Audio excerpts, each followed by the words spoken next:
Invité le 21 mars dernier dans l'émission Bonsoir sur RTL, Camille Cotin et Benjamin Biolay étaient venus faire la promotion de Quelques jours pas plus, le prochain film de Julia Navarro, dans lequel ils jouent. Les deux acteurs en ont profité pour révéler ce beau geste de Jean-Jacques Goldman qui montre, une fois de plus, qu'il a un grand cœur. Cela fait plusieurs années que les nouvelles de Jean-Jacques Goldman nous arrivent au compte-gouttes.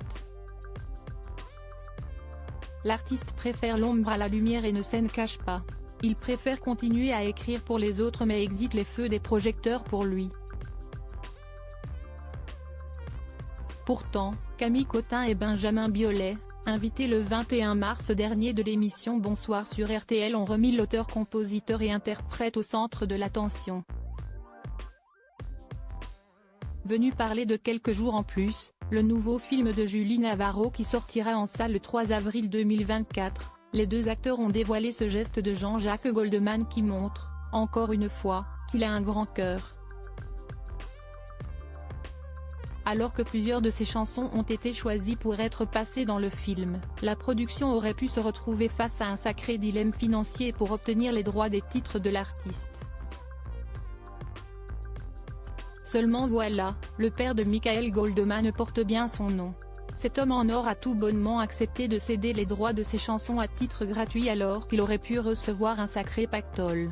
Jean-Jacques Goldman nous a bien cédé les droits de ses chansons, a assuré Camille Cotin, très heureuse de dévoiler cette information riche de sens à ses yeux.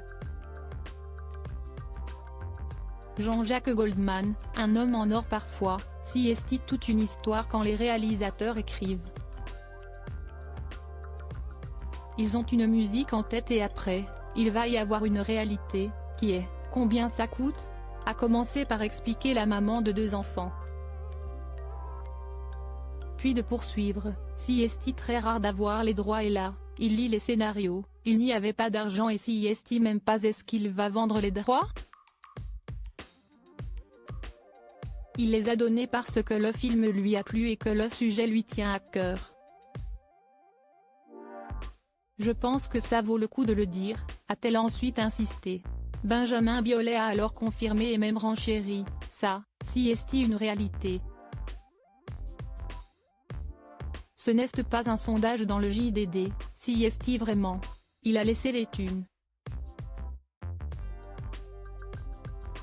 Je peux vous dire, si est mon autre métier, que parfois oui, ça peut coûter très cher, les droits.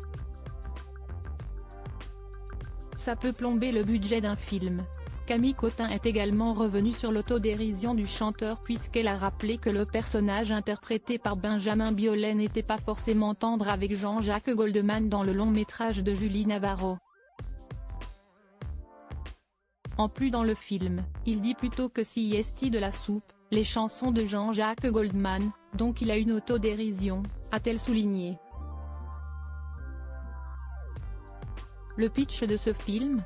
Arthur Berthier, critique relégué aux informations générales après avoir saccagé une chambre d'hôtel, découvre que le journalisme est un sport de combat.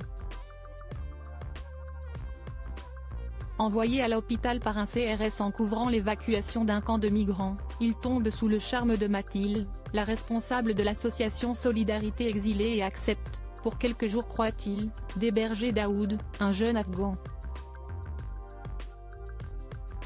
Pour voir, Benjamin Biolay prononçait que la musique française, si est de la ME2, il faudra se rendre en salle dès le 3 avril 2024.